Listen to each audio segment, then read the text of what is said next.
Hi, I'm Bob Daugherty. At Bank of America, we believe that every citizen should be informed about the important issues affecting their lives and their communities. That's why we're proud to support the CAUCUS Educational Corporation and its production of One-on-One with Steve Adubato at the Newark Museum, a groundbreaking series that will feature some of the very best artistic talent that New Jersey has to offer. We hope you enjoy the series.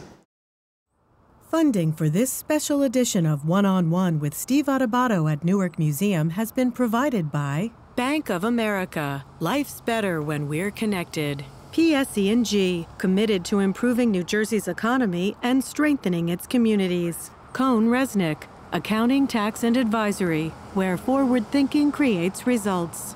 University Hospital, Newark, New Jersey. Johnson & Johnson, Prudential Financial's Global Communications Department. And by the North Ward Center. Promotional support provided by NJ.com. Small news, big news, true Jersey. And by bestofNJ.com, covering all NJ has to offer. This is One-on-One. I'm an equal American just like you are. The jobs of tomorrow are not the jobs of yesterday. Look at this. You got this? Here it is, man. Look at that. Life without dance is boring. When you first heard that they were doing Charlie Rose and Gayle King, didn't you go, what? Do you enjoy talking politics? No. People call me because they feel nobody's paying attention. Our culture, I don't think, has ever been tested the way it's being tested right now. Such a good question. High five. Hi, I'm Steve Adubato. Welcome to One-on-One here at the Newark Museum, right in the heart of downtown Newark. It is my honor, my pleasure to introduce Kimberlee Williams, who is an entrepreneur in residence, excuse me, at the Newark Business Hub and the CEO of FemWorks. What a cool name, FemWorks. Thank you. Where'd you come up with that name? Well, actually, FemWorks is a shortened name for what we truly are incorporated as. So it's a doing business as. We are First Eye Media Works, but we like FemWorks because we do operate from a woman's perspective on the world. Is there such a thing? All right, that's philosophical. No, I'm not going there because that takes us away from the Newark Business Hub. We'll do that later. The Newark Business Hub, describe it. What is it and what are you trying to accomplish? Well, the Newark Business Hub is resources that benefit arts, media, and entertainment entrepreneurs and the community at large. So what we're doing is really elevating media and arts entrepreneurs by gathering resources that benefit them, that help them to scale their business, and that help them to be an economic force in Newark, New Jersey. So give us an example of this. Someone says, okay, listen, I want to start a business. I mean, again, this whole series, we're doing a series called Newark at a Crossroads. We're trying to feature the challenges, the opportunities, the issues connected to the city and economic development, business development. It's a big deal. Now, you got a lot of big development. Yes. Right? You got Prudential, you've got Panasonic, you got a lot of big activity, right? Performing Arts Center, et cetera. But then you've got these entrepreneurial initiatives that are smaller. What are they facing and what do they need? They need access to new markets. They need access to state-of-the-art education and information. They need to be connected to one another. And they need to collaborate because that's how business is done in the 21st century. Collaborate. Yes, collaborate. As opposed to what? Just say, hey, we're all competing against each other? Exactly. Who competes in the 21st century? We're in the age of Uber and Airbnb and where those businesses... So business to businesses, that's the way I think it's always been the way. It's always been the way. We have to collaborate, whether that collaboration is on an RFP, where we're helping to build each other's capacity. We have to collaborate in terms of seeking education and sharing knowledge with each other. And there are a million ways we can collaborate. We can collaborate by purchasing items together so that we have, you know, a bulk discount or incentive. So that's the kind of value system that we're really endorsing in the Newark Business Hub. The entrepreneurs are actually already in business, so they're not at the startup phase. They're at the scale phase. Just trying to get to the next level. The total next level, whether that level is a regional market, a national or international market. So here's the deal. At the end of 2015, if I'm not mistaken, you get an email. You're suspicious of the email. Where does the email come from? The email came to me from Geneva, Switzerland. And you say what?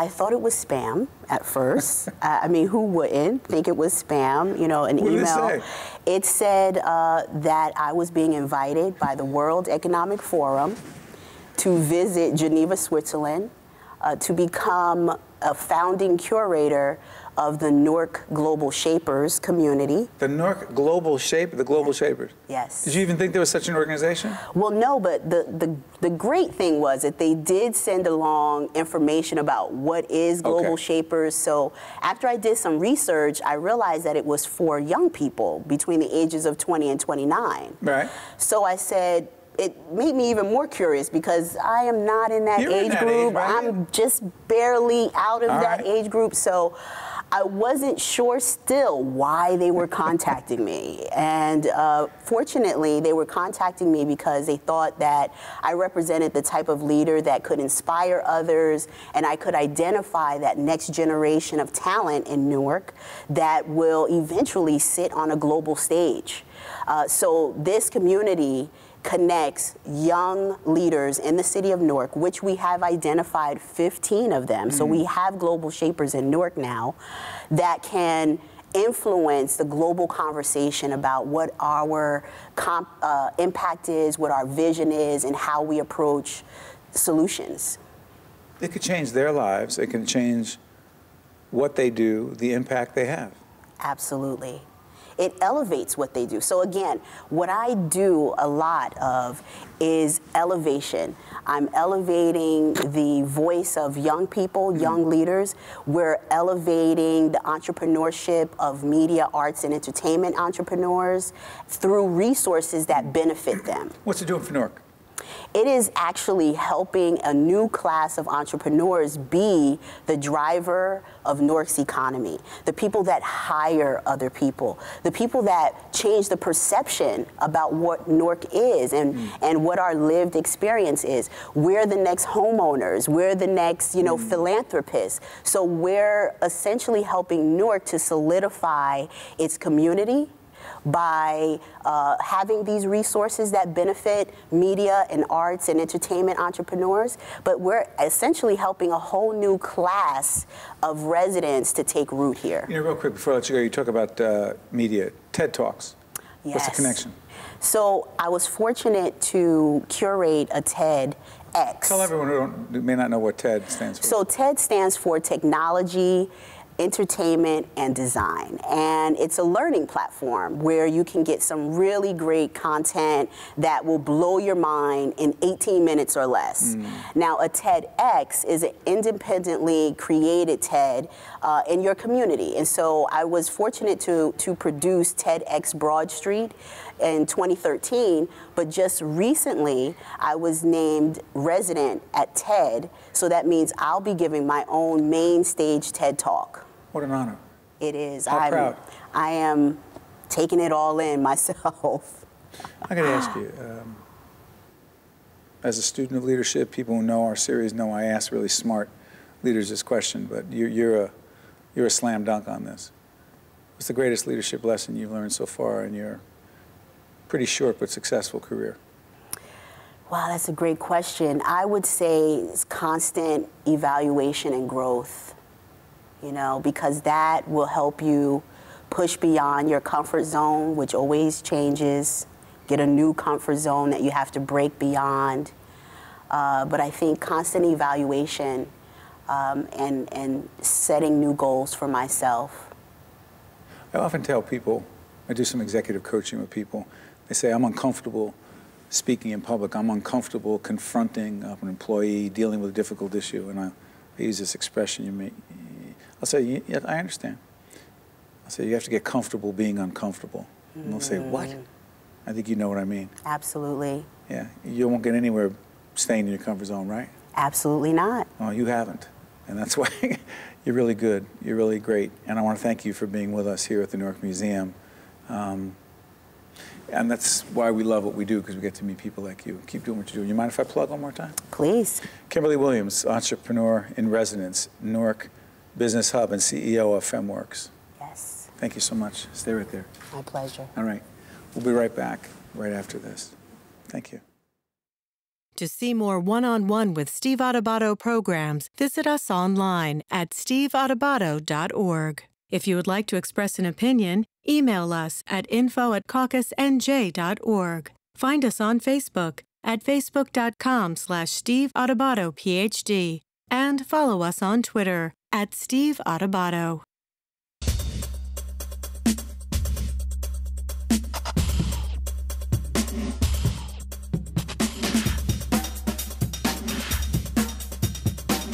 Look at that beautiful smiling face. That's Shalina Joy, host of American Rehab, Restoring Victoria, which can be seen on HGTV and DIY Network. That's good stuff. Restoring Victoria. Victoria is the name of a home. Yes. In the Forest Hill section of Newark, New Jersey, my old stomping grounds, and you already accused me of not being to the house, which I will. Yes. What is this whole thing about? How did it happen? Well, Victoria is my home, my beautiful home. I named her Victoria based on the spiritual sense that I got from her, that her name was Victoria. Is it a Victorian? Nope. It's a Mediterranean revival. Yeah. Absolutely. By the way, for those who don't know, because growing up in that neighborhood, you get to appreciate how gorgeous these homes are. Absolutely. I mean, you can't appreciate this. If you don't know the city of Newark and you don't know this neighborhood, describe the neighborhood and describe the homes. Ooh, unique, eclectic, just essential to life. Like you just have to have an appreciation. That's my baby. What do you mean your baby? How connected are you to this place? It's a spiritual connection, very deep. When I was looking for a home, I searched many homes in Forest Hill, and nothing was grabbing me. And when I stepped foot into Victoria, I got this sense, and I said, whoa, what's going on in this house?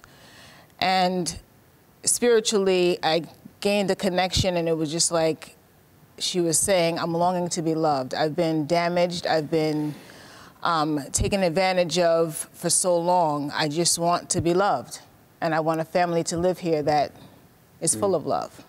So she was longing to be loved again, and I just gained that connection. There was a lot of work that needed to be done in the house. So here's the question. You've got this spiritual connection. Victoria needs you. But how do these networks come in and go, hey, we see a show here where you're rehabbing this house? How does that happen? Well, not only did she need me, I needed her. It's a new start for me. What do you mean? Divorced, 2 children, looking for a home. What? Keep talking. I was looking for a home to love, and she was looking for a family to love her. Actually, within this neighborhood, one of the execs from the station used to live there. Oh, there's a connection. There is a connection. By the way, are your tools pink? Absolutely. Because? And if they're not, I make them pink. Wait a minute, you're doing this yourself. Yes, sir. You're not subbing this out. No. You see the pink hard hat in and out of there. Wow. What is this doing for you? What has it done for you? Oh, it's pretty much changed my life. How so? Well, I didn't think that, I could do it on my own, because my ex-husband and I used to rehab homes together as a business, right? Oh, okay. And so being on my own was, a little venture for me. But I had a little help from Daddy and my own little muscle. So this isn't just on your own. This is on your own on a lot of levels. Oh, yeah. As a business person, as an entrepreneur, as a woman, as someone who is here in this home, who is the star of this show. You have a hand editorially? Do I have a hand where? Editorially in the show as well? No. Okay.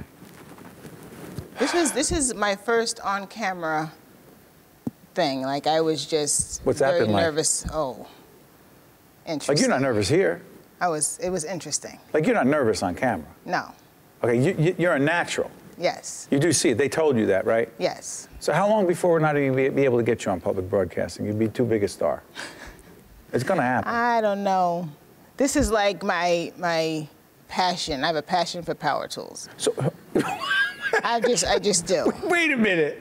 You have a passion for power tools? I have 2, 3, 4 degrees in education.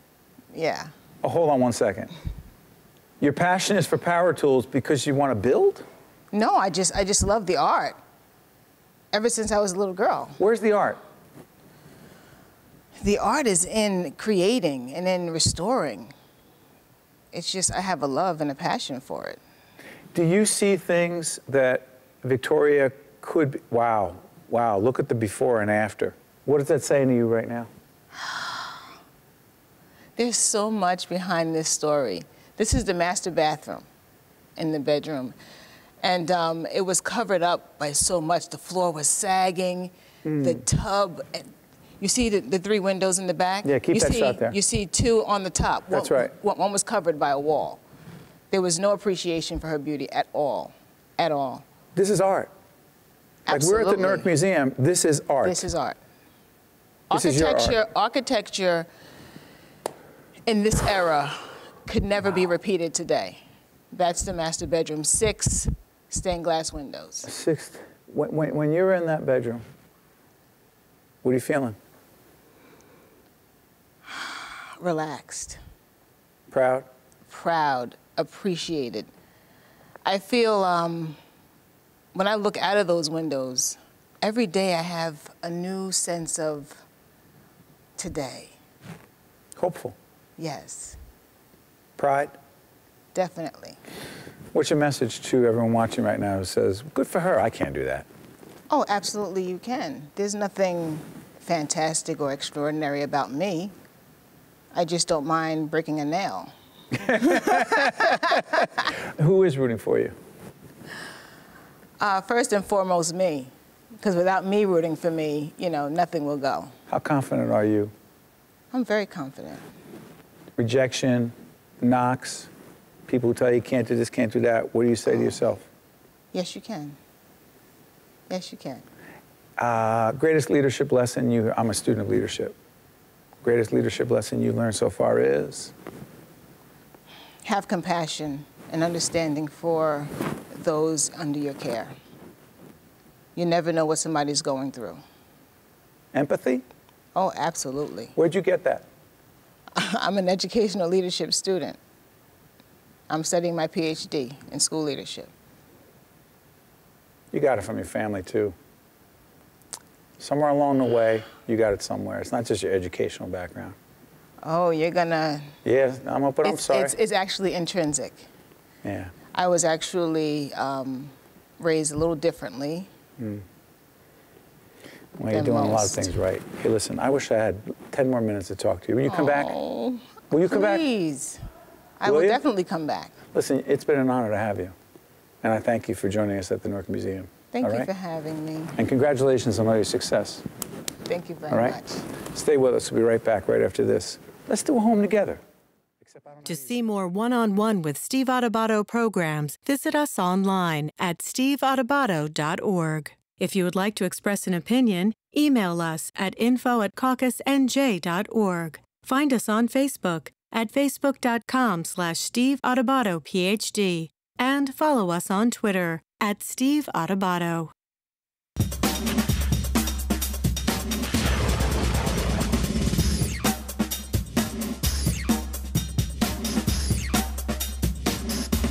There she is. Jeanne Brasile is the director of Walsh Gallery at Seton Hall University. Good to see you, Jeanne. Good to see you. How would you describe this Walsh Gallery, which is in the Walsh Library over at the great Seton Hall University? It is. It's an interdisciplinary gallery, and we try to tap into the different curriculum on campus to provide multiple vantage points about art and material culture. Where does the art come from? Is it students?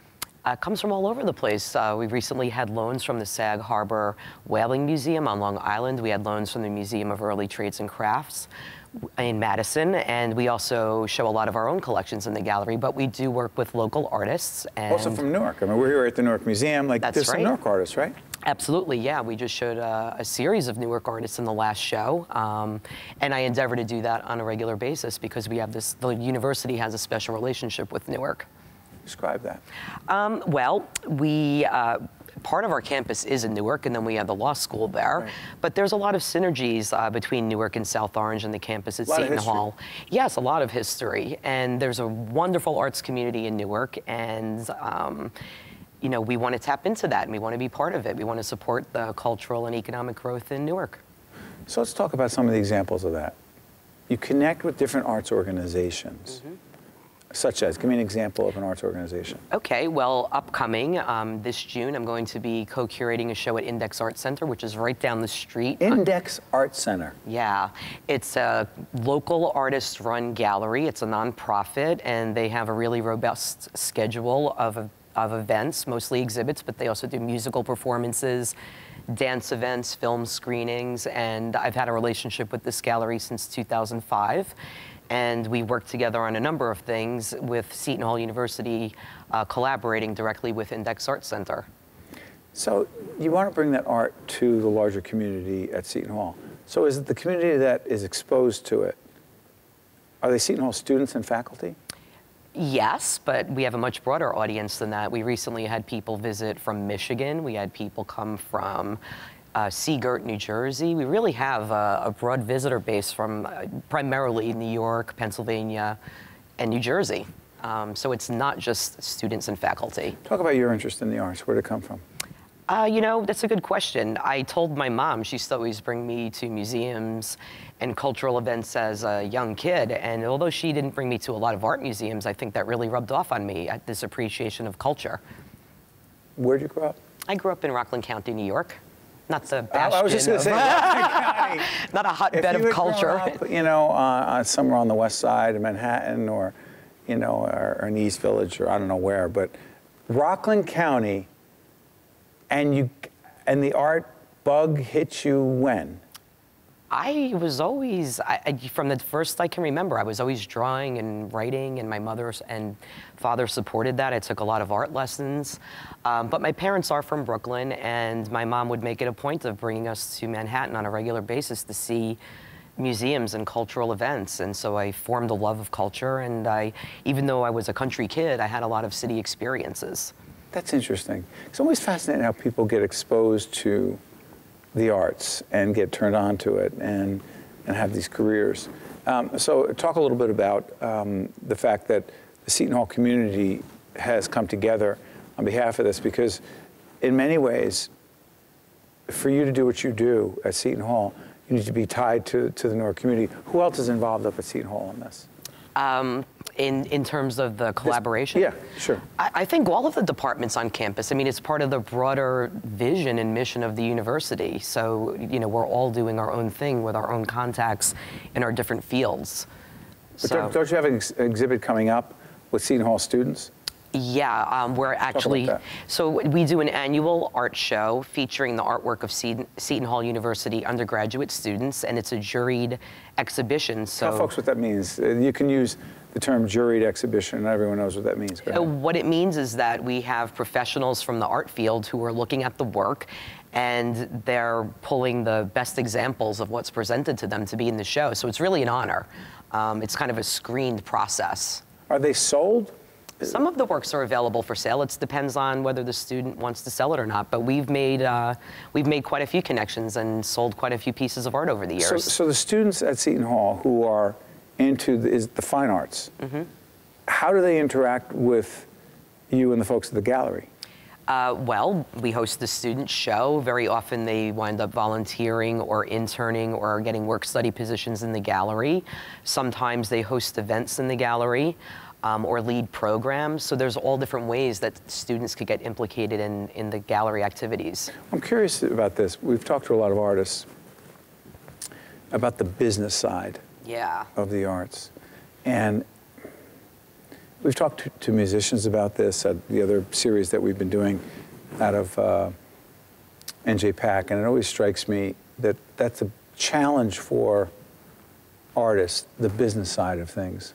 It's challenging, no? It's very challenging, because if you think about why an artist wants to be an artist, it's very often because You know, they want that kind of freedom of not going to a 9-to-5 job. They're creative people. They're not necessarily linear thinkers. And so, but you do need to keep track of the business in terms of networking opportunities, writing grants, writing proposals to get into exhibitions, just even managing money because you're an independent contractor. So it's actually not so easy to be an artist. It seems like, oh, a carefree lifestyle, but there's a lot of demands in addition to making art, all of the things that go on behind the scenes to maintain your career. So people say things like, I want to become an artist because I don't want to be involved in business, you say. You picked the wrong business. You're basically your own manager, your own accountant, your own public relations and marketing person.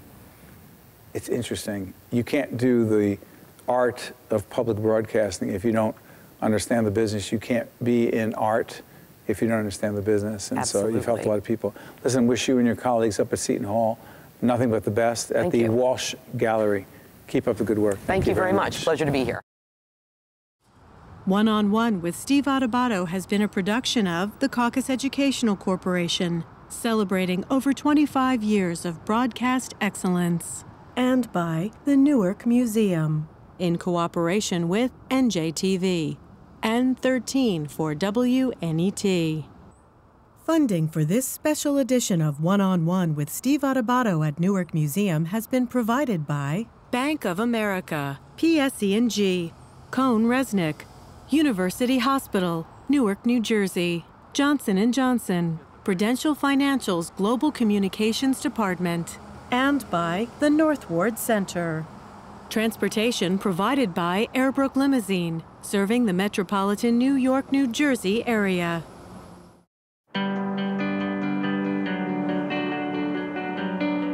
New Jersey is a leader in solar power, and PSE&G is doing its part. With 24 solar installations in New Jersey, projects that are giving landfills new purpose and turning former brownfields green. Solar powers more than our homes and schools and businesses. It powers our economy by creating jobs right here in the Garden State. PSE&G, proud to support New Jersey.